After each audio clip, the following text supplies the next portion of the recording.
ایرانی عقیدت مند میرے بابا جی کا ایک ایرانی مرید ہر برس رمضان المبارک میں شیراز سے کالے کوسوں کا سفر طے کر کے زیارت کے لیے حاضر ہوتا تھا۔ یہ کمر خمیدہ باوقار ایرانی عطر و خوشبویات کا بہت بڑا معجد اور تاجر تھا۔ اس کے اپنے ذاتی گلستان، نباتات کے ذخیرے اور قطعات تھے۔ اس رجل رشید کا تعلق شیراز کے اس عطر کشید کرنے والے قدیم سلسلے سے تھا جو صدیوں سے اس تجارت اور کسب و ہنر سے وابستہ تھا۔ ان کے مصنوعات کی پذیرائی نہایت اعلیٰ سطح پہ کی جاتی تھی۔ ملکی، غیر ملکی بادشاہ، شہزادے، امراء، روسا اور اصحاب حشمت و جاہ ہی ان کے بڑے بڑے خریدار ٹھہرتے تھے۔ آقائے فریدوں شیرازی اکثر ماہ رمضان شروع ہونے سے 2-4 روز پہلے ہی پہنچ جاتا تھا۔ اس کے بھاری بھرکم سامان میں ایک مومی نمدے میں لپٹی سندل کی چوب سے بنی ہوئی منقش صندوقچی علیحدہ ہی ہوتی۔ صندوقچی کے اندر زربفت کے 5 گوشے شال میں ملغوف ہاتھی دانت کا ایک مخمس شکل کا عطر دان ہوتا، جس پہ خالص سونے سے بنے نقش و نگار اور سونے کی ہی تالا چابی ہوتی۔ اس کے اندر دیبا کے 5 گوشہ سیاہ رومال میں لپٹی ہوئی سنگ یشاب کی ننھی سی بوتل، اور اس کے اندر عطر گل یعنی مٹی کا عطر، عجیب بے رنگ و بو سا مایا۔ بابا جی کو اکثر جمعہ کے روز پیشانی پہ سجدہ والی جگہ کے عین اوپر امامہ پہ شہادت کی انگلی سے لگاتے دیکھا۔ نصیبوں نے یاوری کی تو یہ مقدس عطر گل ہمیں خود بابا جی کو لگانے کی سعادت بھی نصیب ہوتی رہی۔ ہر بار یہی خواہش پیدا ہوئی کہ اس نادر اور پراسرار عطر کے باطن اور اس کے روحانی خواص سے ہمیں کسی قدر آگاہی حاصل ہو سکے، لیکن اس وقت تو یہ خواہش ہماری حسرت ہی بنی رہی۔ خوش قسمتی سے قدرت نے ایک موقع فراہم ہی کر دیا۔ بابا جی بڑے لٹکے میں مگن تھے، خوش وقتی میسر تھی۔ یہ وقت ایسی ساعتیں طالبان حق و خو اور وارفتگان جستجو کے لیے ایک نعمت غیر مترقبہ ہوتی ہیں۔ ایک واضح اشارہ ہوتا تھا کہ فقر کا در دولت در کھلا ہے، مانگو، پوچھو اور چاہو۔ شمع فروزاں کے گرد جانثار پروانوں کی کمی نہیں ہوتی۔ شمع میں جلوتیں ہوں تو پروانے آ ہی جاتے ہیں، اور پروانوں میں ذوق خاکستری ہو تو وہ شمع ڈھونڈ ہی لیتے ہیں، نہ ملے تو اپنے اندر سے نکال لیتے ہیں۔ یعنی جن کو جلنا ہو وہ آرام سے جلتے ہیں۔ جب سر پھوڑنا ہی مقدر ٹھہرے تو پھر پتھر کیا آستاں کیا۔ اس وقت مجالس عام و خاص برخواست تھی۔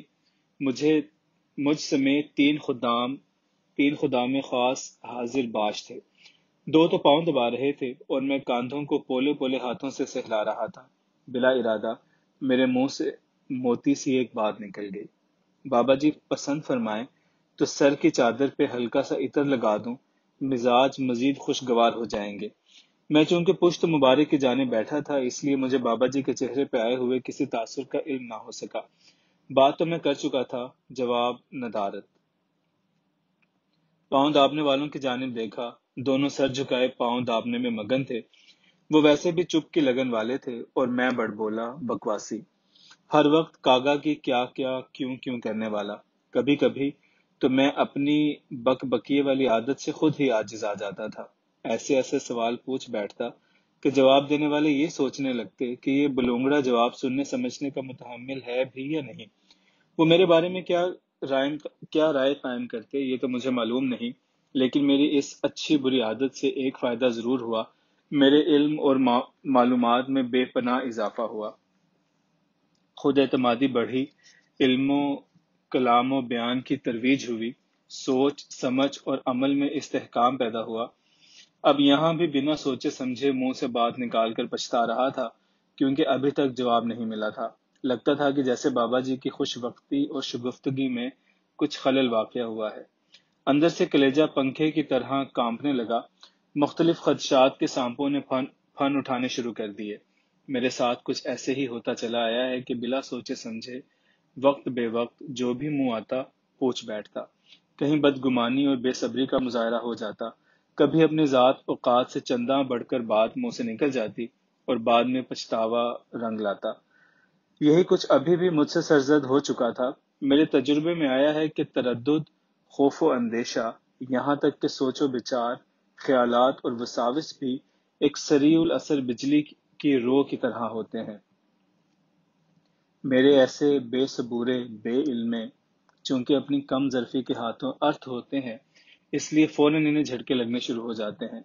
ان کے اندر باہر اتھل پتھل سی مچ جاتی ہے، خون کا فشار، چہرے کی رنگت، آنکھوں کے پھیلاؤ میں کشادگی، دل کی دھڑکن میں اضافہ اور بے اعتدالی، ہاتھ پاؤں میں تشنج یعنی ایک ہیجانی کیفیت طاری ہو جاتی ہے۔ بابا جی نے میری کیفیت کو یقیناً محسوس کر لیا تھا۔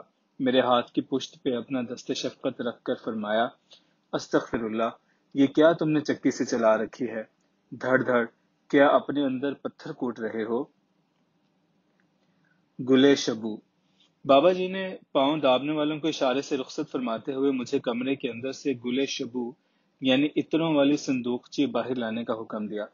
میں حکم کی تعمیل میں فوراً حجرے میں گیا، مخمل کے معطر غلاف میں لپٹی سندل کی بے گانٹھ لکڑی سے بنی ہوئی پنج گوشہ صندوقچی کو بازوؤں میں بھرا، انتہائی احتیاط و شوق سے اٹھا کر باہر بابا جی کے سامنے لا کر رکھ دیا۔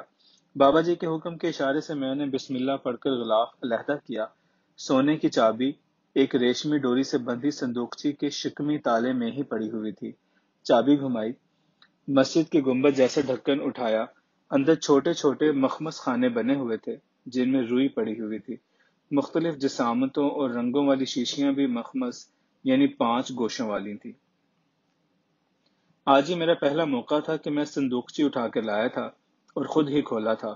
اس سے پیشتر صرف بابا جی ہی کھولتے اور بند کرتے تھے، وہ بھی حجرے کے اندر۔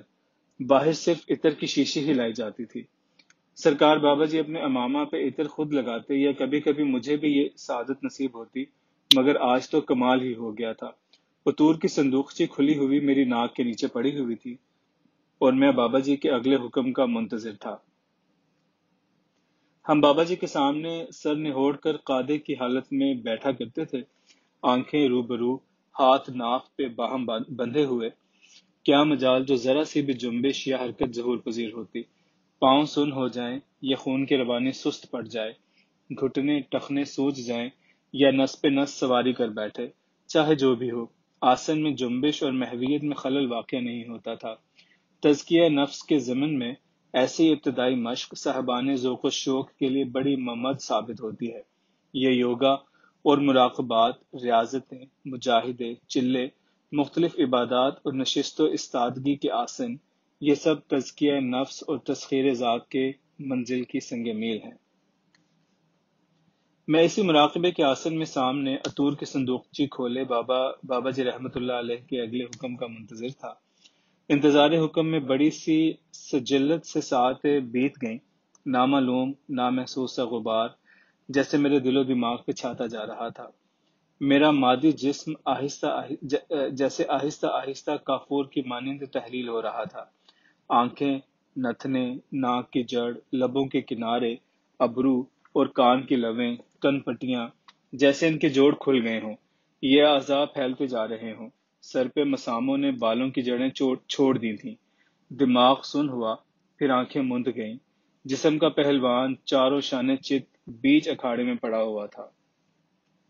ڈگ ڈگا ڈگ ڈھول پٹ رہا تھا۔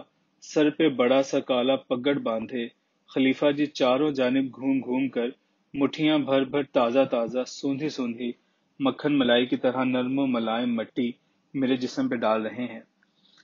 میں محسوس کر رہا ہوں کہ مٹی میرے جسم پہ پھینکی جا رہی ہے، لیکن اس مٹی کا اصل جوہر رس رس کر میرے وجدان میں سرایت کرتا جا رہا ہے، جس سے میری روح تک سرشار و سراب ہو رہی ہے، یہاں تک کہ میں نہال سا ہو گیا۔ میرے اندر جیسے زمین اگ رہی ہو، سوندھی سوندھی خوشبو والے مٹی کے ٹیلے پہاڑ سر اٹھا رہے ہوں، درخت، پودے، پھل پھول، انسان، حیوان، چرند پرند، سونا چاندی، ہیرے جواہر، ہر چیز، ہر شے مٹی سے جنم لے رہی ہو اور پھر مٹی میں ہی تحلیل ہو رہی ہو۔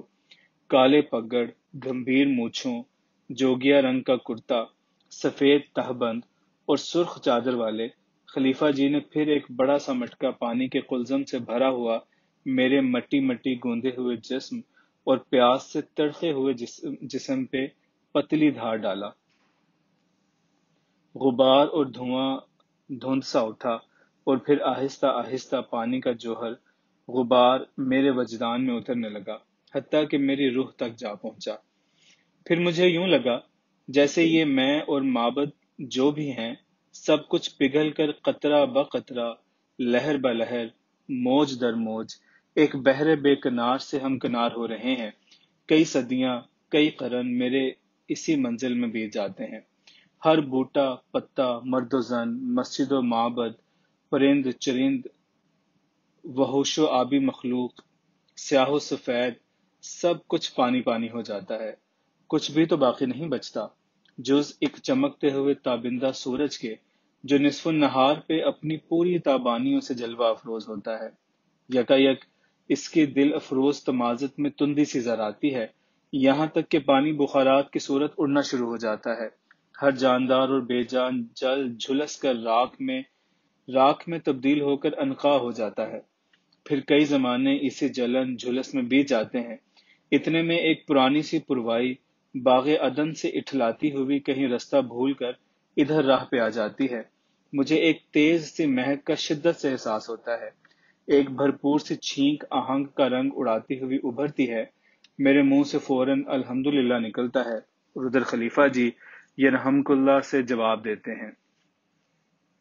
آنکھ کھلتی ہے تو بابا جی مسکراتے ہوئے کخلخلے کی شیشی کو گل خوشبو میں رکھ رہے ہوتے ہیں۔ گل شبو صندوقچی کو سرکار بابا جی نے اپنے سامنے دھر لیا ہوتا ہے۔ میں گل شبو کو یوں آنکھیں بچا کر دیکھتا ہوں جیسے وہ عطور کی نہیں، کالے ناگوں کی فطور کی پٹاری ہو۔ بابا جی کمال شفقت سے گویا ہوئے، راز اسرار، وصیت نصیحت، طریقت حقیقت، ان کے کھلنے، کرنے، سمجھنے اور جاننے کا کوئی موقع اور ایک وقت ہوتا ہے۔ وقت، تحمل اور جذب کی صحت کے بغیر ان میں سے کسی ایک کی بھی طلب و جستجو اپنی ہلاکت کا سبب ہو سکتی ہے۔ مجھے یقین ہے کہ تم نے عطر گل کی اصل حقیقت اور اس کی قدر و قیمت سے واقفیت حاصل کر لی ہوگی، اور شاید یہ بھی جان چکے ہوگے کہ عطر گل کے علاوہ عطر آب رواں، عطر آتش اور عطر باد و باراں بھی ہوتا ہے۔ ان عطور کی مقدار بھی گل شبو میں موجود ہے۔ ان کے ڈھکن کھلنے، دیکھے جانے اور سونگھے بغیر انہیں صرف لانے سے ہی تمہاری یہ کیفیت ہو گئی، اور سونگھ لیتے تو کیا ہوتا۔ اس لیے گل شبو کو لانے، کھولنے اور دیکھنے کی کسی کو اجازت نہیں۔ تم اپنی خواہشوں کے ٹٹوؤں کو ذرا باندھ کر رکھا کرو۔ مزید جانو کہ خوشبوئیں، مہکاریں، دل پذیر پھواریں، جلوتیں، کرنیں، یہ سب ذات کی گھاتیں ہوتی ہیں۔ کشتے، تریاق، اکسیر، جوہر، عروق عطور وغیرہ، یہ مخلوقات معدنیات، جمادات کے باطنیات کے اصل جوہر ہوتے ہیں، جو اپنے تمام تر خواص و خصائل کے ساتھ ہر کسی پہ نہیں کھلتے، مگر جسے اللہ ایسے حصے شامہ اور دریدہ دماغ دے۔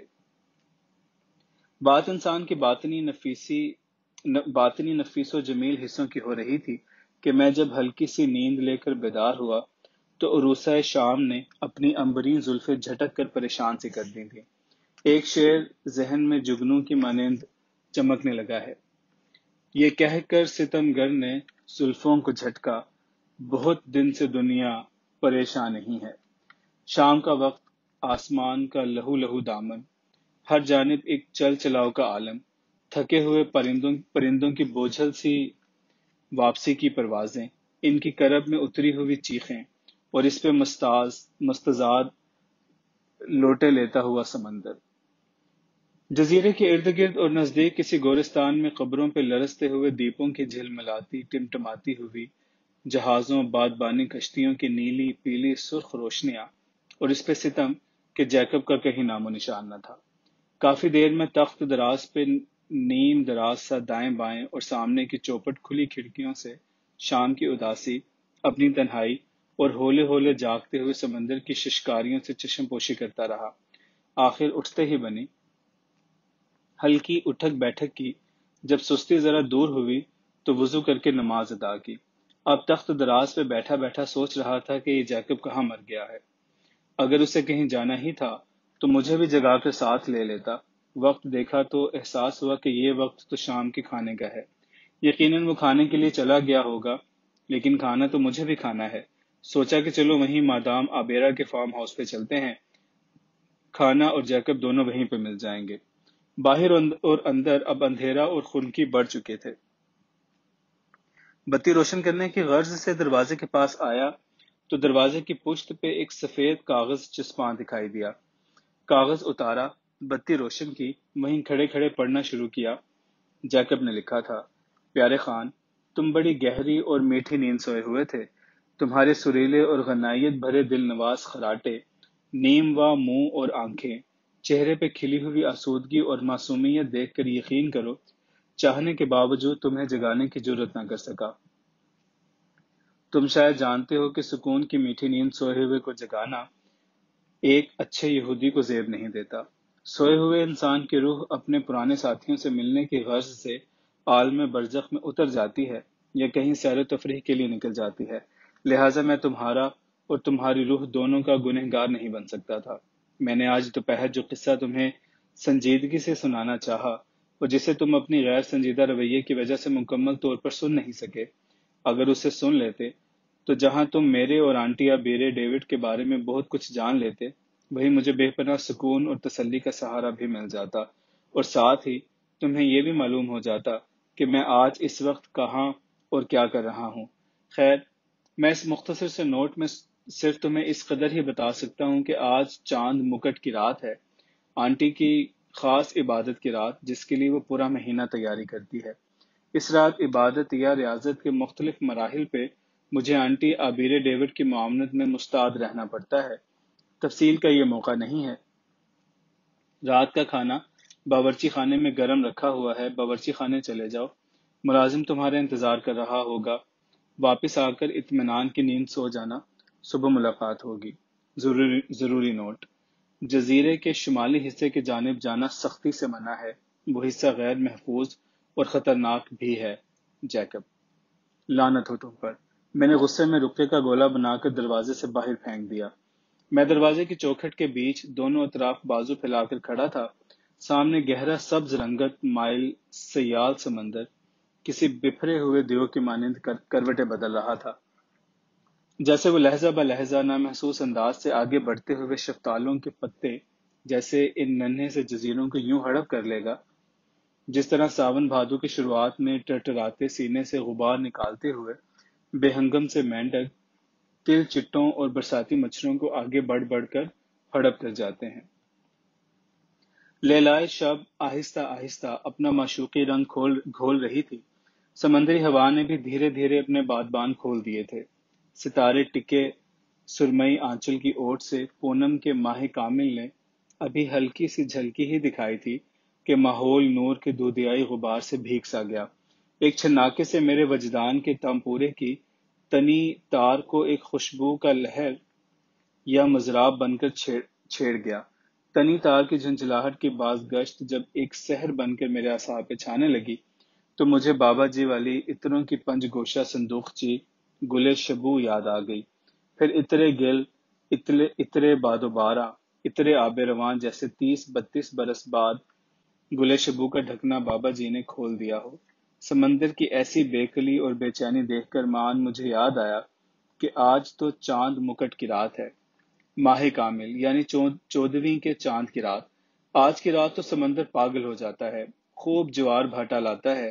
اس کے مد و جزر کی بے کل لہریں چکور بن کر چمچم کرتے چاند کے چہرے کو چومنے کی جستجو میں سطح اور کناروں سے بہت اوپر اور آگے تک نکل آتی ہیں۔ میں سمندر کی بکھری ہوئی موجوں کو بڑی برگشتگی سے اپنی جانب لمحہ بہ لمحہ بڑھتے ہوئے دیکھ رہا تھا، جیسے وہ ہانکا لگا کر مجھے کہہ رہی ہوں کہ خان، مرد بچے ہو تو تھوڑی دیر تک یہیں کھڑے رہنا، اپنے پاؤں کی ریت نہ چھوڑنا۔ اگر آج تمہیں گھسیٹ کر کسی سیپی میں بند کر کے اپنے قلزم شبو کے بے گوشہ صندوقچے میں بند نہ کر لیا تو مجھے بھی سمندر نہ کہنا۔ پھر صدیوں بعد جب کوئی بابا جی اس قلزم شبو سے عطرے کاغا نکال کر اپنے امامہ پہ لگائیں گے تو تب تمہاری کیا کیا اور کیوں کیوں راز کھلیں گے۔